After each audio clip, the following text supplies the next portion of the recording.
আসসালামু আলাইকুম রাহমাতুল্লাহ। দূরে এবং কাছে যে যেখান থেকে আমার ভিডিও দেখছেন, আশা করি প্রত্যেকেই সুস্থ আছেন, ভালো আছেন।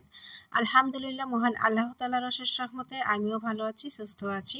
প্রতিদিনের মতো আজও আমি নতুন একটি রান্নার রেসিপি নিয়ে হাজির হলাম। আমি রান্নার রানী আফরোজা। পুরো ভিডিওটা স্কিপ না করে দেখার অনুরোধ জানাচ্ছি। আজকে আমি রান্না করব গরিবের চিকেন, অর্থাৎ ব্রয়লার চিকেন। এটা গরিবের খাবার হলেও আমি আজকে এমন স্বাদে রান্না করব, রাজকীয় স্বাদ হবে। পুরো ভিডিওটা স্কিপ না করে দেখতে থাকুন কিভাবে রাজকীয় স্বাদে রান্না করি। রান্নাটা খুবই সহজ এবং সিম্পল করে করব। এখানে আমি একটি আস্ত মুরগি নিয়েছি 1.5 কেজি ওজনের। তো এখানে আমি দিয়ে দিচ্ছি, ক্লিন করে নিয়েছি মুরগিটা একটা পাত্রের মধ্যে। 2 চামচ পরিমাণ আদা বাটা, 2 চামচ পরিমাণ রসুন বাটা, স্বাদ মতো লবণ, 2 চামচ পরিমাণ দিয়েছি হলুদের গুঁড়া, 2 চামচ পরিমাণ ধনিয়া গুঁড়া, আর 2 চামচ পরিমাণ দিয়ে দিচ্ছি জিরা গুঁড়া দিয়ে হাতে মেখে নিচ্ছি। তারপর মনে হলো যে মরিচের গুঁড়া তো দেইনি, এখন 2 চামচ পরিমাণ আমি লাল মরিচের গুঁড়া দিয়ে দেব।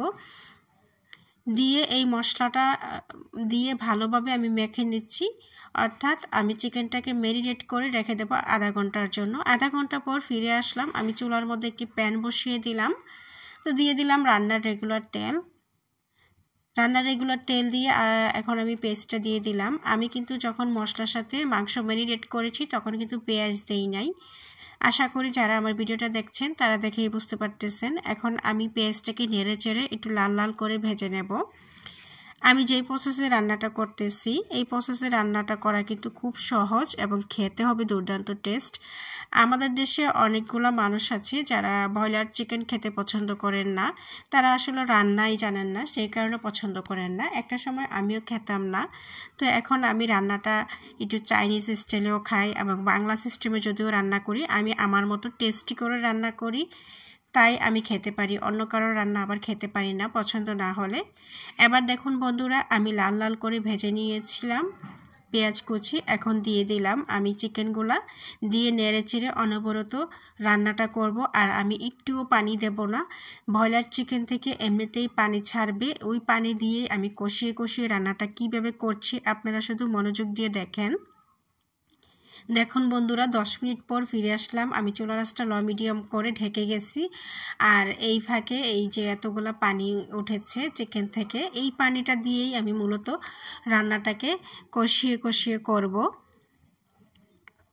আর আপনারা যারা যারা কষ্ট করে আমার ভিডিওটা ফেসবুক পেজ থেকে দেখছেন, প্রত্যেককে অনুরোধ করছি ফলো দিয়ে সাথে থাকবেন। আর যারা যারা আমার ভিডিওটা ইউটিউব থেকে দেখেছেন, আশা করি আপনারা আমার চ্যানেলটাকে সাবস্ক্রাইব করে দিবেন এবং প্রতিদিনই রান্নার নতুন নতুন রেসিপি পাওয়ার জন্য পাশে থাকা বেল আইকনে টিপ দিয়ে ওকে করে দেবেন।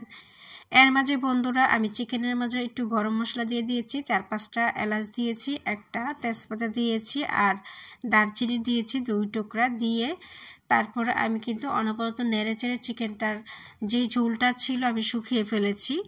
আর দেখুন বন্ধুরা, এখনই চিকেনটার কালার কি সুন্দর এসেছে, দেখতেই অনেক বেশি লোভনীয় লাগছে এবং খেতেও হয়েছিল অনেক বেশি টেস্টি। যারা এভাবে কখনো রান্না করেন নাই, একবার রান্না করে খেয়ে দেখবেন, তারপরে বুঝতে পারবেন যে আমি সত্যি বলছি না মিথ্যা বলছি। অনেকেই চিকেন রান্না করলে অনেক কিছু দিয়ে দেখায়, দুধ ডিম অনেক কিছু দেয়। আমি কিন্তু খুব সিম্পল করে দেখাচ্ছি, কিন্তু স্বাদ অবশ্যই রাজকীয় স্বাদ হবে।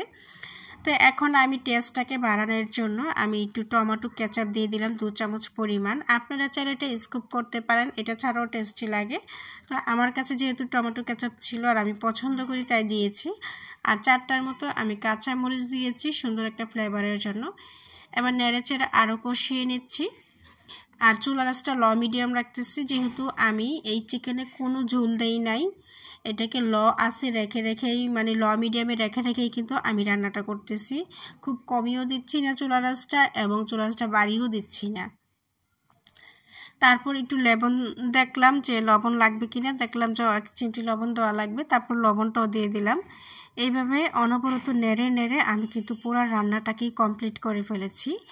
আশা করি বন্ধুরা আপনারা যারা ভিডিওটা দেখছেন তারাই বুঝতে পারতেছেন যে চিকেনের কালারটা কিভাবে চেঞ্জ হয়ে কত সুন্দর একটা লোভনীয় কালার এসেছে। আর আমি কোনো চিকেন মাংসর ক্ষেত্রে অনেক বেশি ঝোল খেতে পছন্দ করি না, বেশিরভাগ ভুনাই পছন্দ করি। তো আপনারাই দেখে বলুন রান্নাটা কেমন হয়েছে, অবশ্যই কমেন্টস করে জানাবেন বন্ধুরা। আপনাদের কমেন্টসের অপেক্ষায় আমি থাকি। তো আজকের মতো আল্লাহ হাফেজ, আবার দেখা হবে কোনো আরও একটি ভিডিওতে।